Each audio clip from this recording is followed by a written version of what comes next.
Hello, hello, hello. I just want to go over something that happened today. Um, I think this is called moving your stops and being an idiot. Here it is. All right, price is moving upwards, like right. It's moving up. See this big rally, rally, rally, rally, and I'm like, okay, boom, double top here, a little, whatever you can call it, a double top. It goes down. I'm like, okay, this is sellers in here. This would be my sell box. This box is my sell. And guess what happened? It went up into it. I started selling. It went up and turned a little bit. Oh, it's going to work. It's going to work.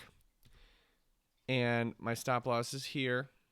And I see, oh, well, this pivots right here. I'm just going to have my stop there. So I move my stop loss here. And I say, these are two separate trades. I'm taking the in-between land right here. In between this distal line, this double top distal line, and then this one. I was so, into or like so trying to be too accurate. I don't know what the word is. More like too intricate. Like price is more.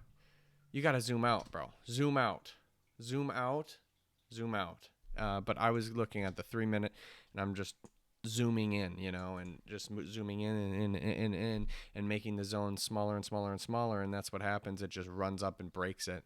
What happened was, so I moved my stop here. Now have more risk, and I added more position in between here. I added more contracts short. Boom, it broke out for a fat loss. If you want to see exactly what the loss was, it's right here. The one before in between, right here. These two. I lost 20.5 apples. That is 20.5 times $150. I lost $3,075 on that trade in particular. That's not all. So I'm out of the position, right? I'm out of the position. These zones are done. I delete it all. I delete everything. And it keeps on going up. I'm like, I still think it's going to go up. I didn't take a breath and relax and watch price develop. Price was like right here, right? I don't know if you can see that. Yeah. Price is like right here, right? And it breaks this, and like it turns around, like f you. You know what? If it keeps on going up, I'm taking this split short. Then I'm taking this split right here. I'm taking this short. Okay. And lo and behold, boom, it goes into it. I'm short. I'm short. I'm short. Jam, jam, jam, jam, jam. Short. My stops are in place right here, right above this split, which is right here. My stops are in place. Jam, jam, jam. Short, short, short, short, short. Yes, it's going. It's going to hit my target. My target's going to be down. Oops, sorry. I didn't want to show what happened. My target's going to be down at 10, which is right here. This is my target. This blue line. Okay. So I'm short. It's going back and forth. It almost nicked my target. Didn't hit it. And I'm pissed off that it did, and now it's going all the way back to break even. But then it comes back. Oh, it's got to go in my favor now. It's got it's all low. Oh, it's gonna go down. It's heading breaking out. As long as it breaks this distal line right here, where it was right before my target, it's gonna hit my target. Oh no, it's going up. It's going up. Boom, boom, down move. Okay, it's gonna hit my target. It's gonna hit my target. And then green happens. Green happens. Oh no. Oh, oh, oh no. It's gonna hit my stop. I was right next to my target. I'm having a $3,000 or so loss. Screw that. I'm not having a $3,000 loss. I'm moving my stop up to 50. That should be enough room, right? That should be enough room for the trade to just go down, right? I'll just wait. Ooh, it's showing a wick up at the top. Did not hit my stop yet. Oh no. It's bullish. It's about to break that high. Oh, good. It's going down. Oh, yeah. It's going down. Let's see it. Boom. A fat green candle saying, nah, bro. We don't need that. Now this high is likely going to break. At this point, one more candle. Boom. I went up with it. I said, screw it. I'm having my stop way up here. And now, do you know what that means?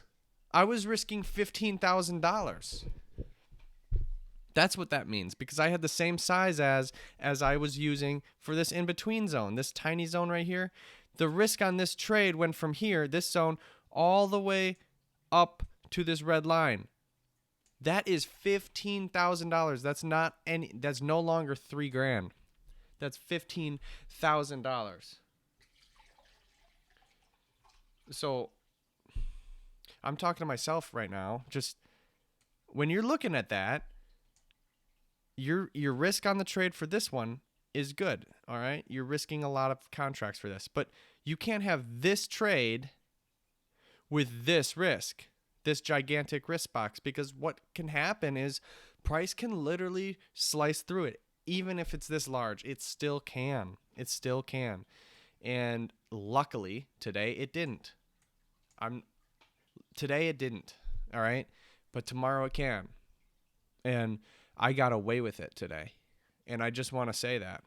I got away with it because my stop was here, right here. And then I moved it to 50. And then I said, screw it, I'm tossing it way up here. And luckily, price did turn down, and I had my same target at 10. I didn't move it to break even or anything like that. I had my same target, and I got out with a profit at that blue line. So that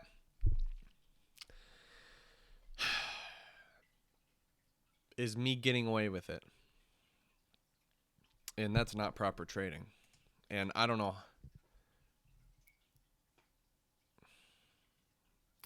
how to solve this problem. I think, look, why can you possibly listen to me on how to solve this problem? Because I still have the problem. Just talking to me, myself, look, if your zone was here, take the zone. That's your zone. It breaks, accept the loss and delete it. Delete it. You don't need it. It doesn't matter. So if you have the loss, this is your zone. Boom, boom. Your stop loss is here. Let's say right here, this red line. Your target's down here. Whatever, 1-to-1. And it breaks, right? It breaks. It broke. You just lose. And that's okay. Why do you need to go short again? Why do you need to go short on this now? This in-between area? Now I have another trade. I'm moving my stop loss up and saying, now this is another trade I'm going to short. Why do you need to short that? What is this? What is this? This pivot? What do you call that? I guess an in-between. It is a zone. It's an in-between. But what's above that? A split, you know? Oh, I'm going to short this. Like I keep on doing that. So this one broke, right? This broke. Shoot. That broke too. That broke too. Screw it. I'm going to go short in this split right here, this area. Okay? And then my stop loss is up here. And now, boom, it happens and it does win. But my target was so far down because I was like saying it's got to come lower, because for some reason I was still hooked on to the targets, what the target would be for these nearer zones. But all in all, okay.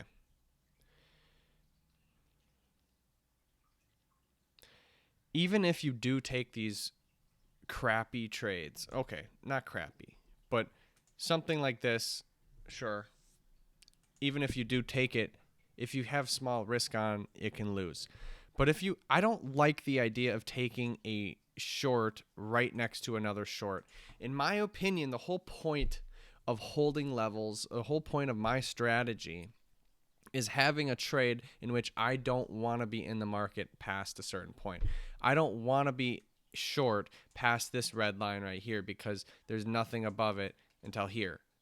I don't want to be short here. Granted, it worked somehow, but I don't know why. But if you're short here, and it breaks, I still want to be short here. And I think that anticipating what happens to a trade, left, right, and center. What happens to this trade, this in-between trade, if it blasts past it? Well, if it blasts past it, I want to go short again.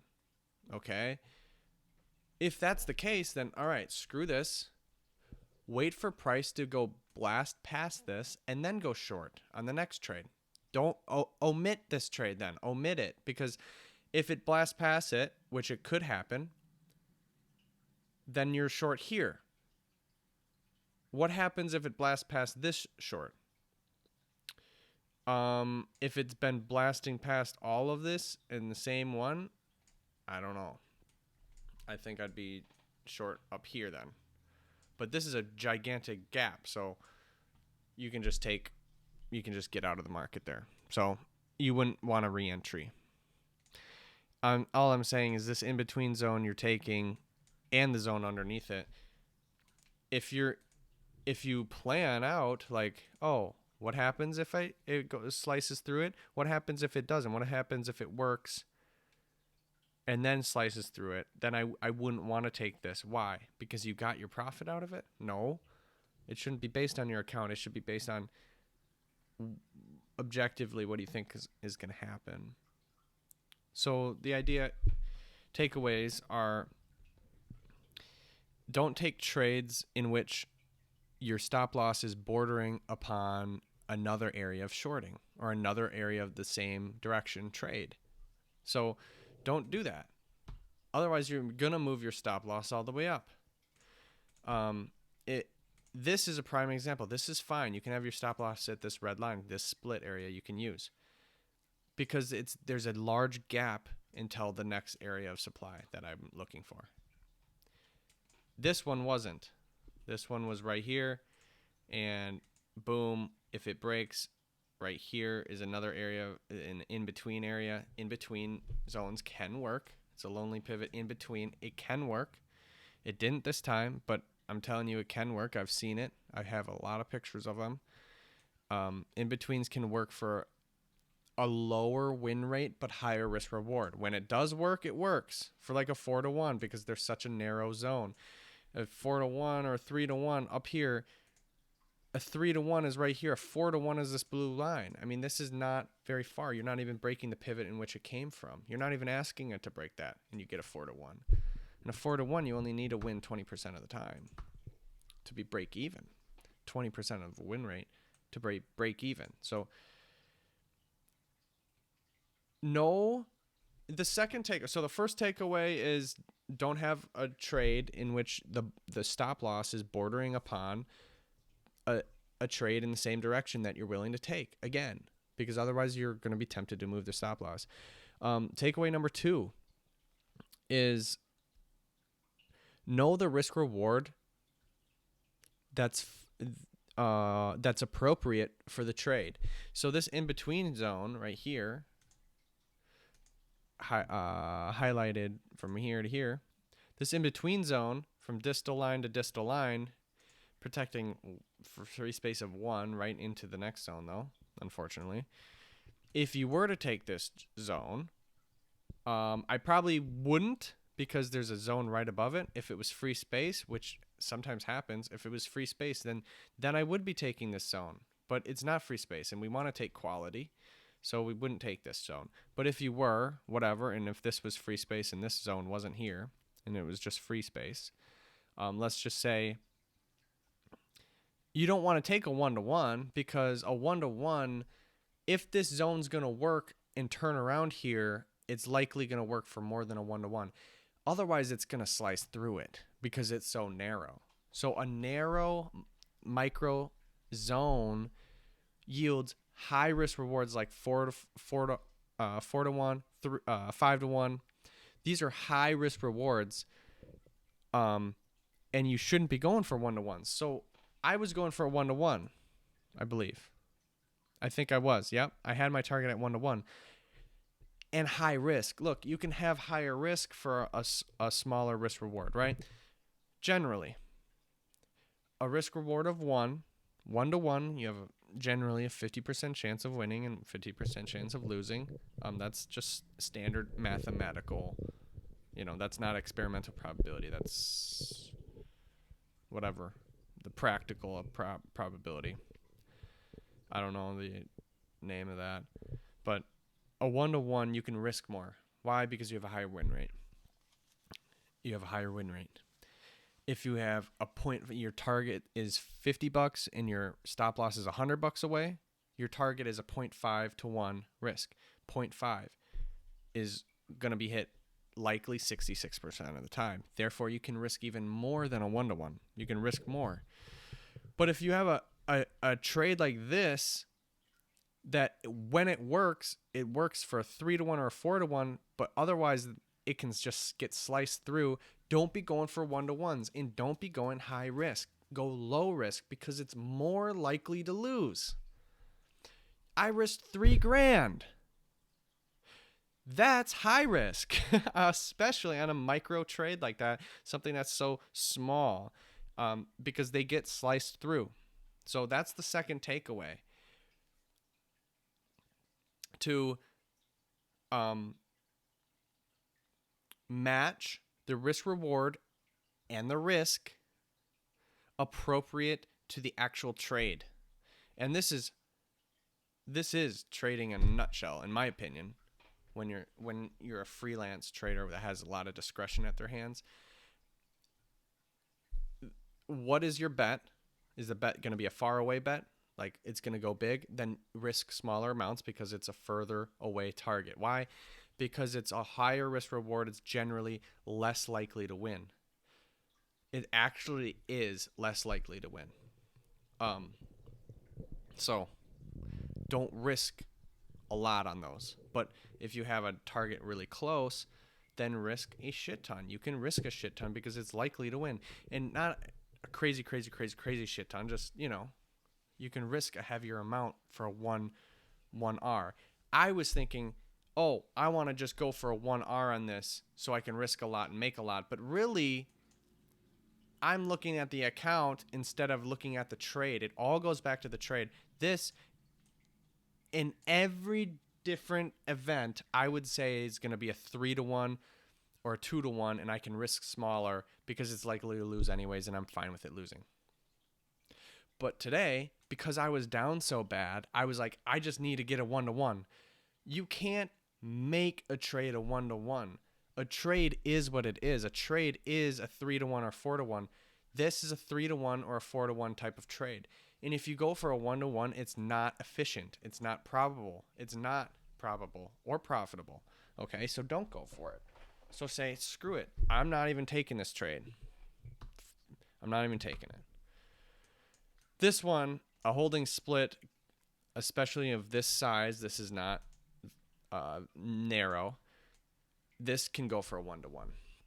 Then you can do it. But I was so impatient. I was saying, I lost here. I lost this in between. I lost here, and I said, screw it. I don't want to lose here. So I moved my stop up to here, and maybe it'll work out. The in-between will work. The in-between didn't work, You just got to let it go. Let the trade go. So anyways, those are the two takeaways that I found. Oh my gosh, this is 20 minutes long. Wow. Anyways, in summary, don't move your stops. Don't move your stops. Summary, don't move your stops. Don't place a trade with your stop loss bordering where you want to go short again.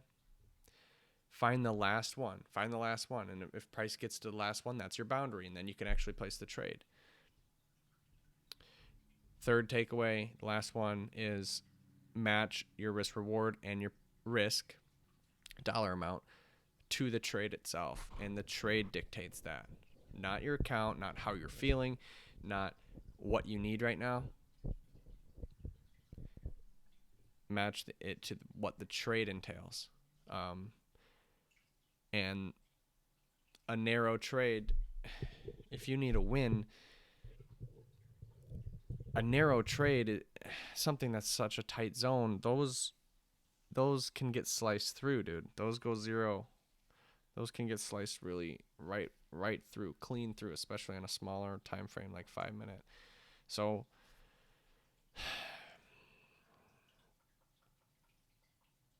if you're really in dire straits, you need a win. Let's say you're down on the day, you just need a couple first downs, dude. You just need one first down, to be honest with you. If you're thinking in football terms, don't be going for a big pass. So in that sense, you don't want to go for a 1-to-1. Excuse me. You do want to go for a 1-to-1, but that doesn't trump the trade. Get what I'm saying? The trade here, this in-between trade, was a narrow zone. This is not designed to go 1-to-1. You're running a play. I don't know how to relate it. You're just running a play that is going.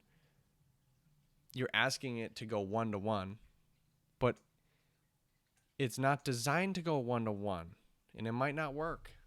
It might not work. All trades might not work, but I'm saying this trade, such a narrow zone like this, and in between, this is supposed to go 3-to-1, not a 1-to-1. It's supposed to go like 3-to-1. So yeah, that is and even then, it's not even a qualified freaking entry for me. It's not even a quality categorized entry for me. It's still including intuition because it's not even a trade. So, anyways, that is what I'm thinking. You just don't match your I know if you're down on the day, you just need a freaking win. You need a 1-to-1. Find a trade. The trade itself should yield a 1-to-1. Don't force a 1-to-1 out of something like this. This won't give you a 1-to-1. This, if it works, it goes 4-to-1. And you're like, oh, all I'm asking is a 1-to-1. That must be easier then. Actually, no, because it loses most of the time. It slices right through, and that's why you go for a 4-to-1 on it, because it loses so much. If it always gets retracement, then a 1-to-1 would be the most profitable on that. Like holding splits, they often get retracements. Not in-betweens. In-betweens do not get those retracements. In-betweens, if they do work, they get a filthy retracement. 4-to-1. That's a hell of a retracement instead of just a little bit 1-to-1 bounce. Even though you're asking for it to just get a 5-yard run, it's a fucking flea flicker type of play. And you don't need a flea flicker type of play, bro. We just need 5 damn yards. 5 freaking yards. So don't run the flea flicker to get 5 yards. You know what I mean? Run right here. Oops. Right here. This one. This is a first down. This one's a 1-to-1. That's a 1-to-1. You did take that. But you didn't get out for a 1-to-1. You were way down here because you were like, fuck it. I don't even know if I got out, to be honest with you. I think I might have carried my stop loss. Oh my gosh, I did. I think I carried my stop. No, I did get stopped out there, but then whatever. I went short immediately anyways, that's kind of what's going on. Kind of crazy.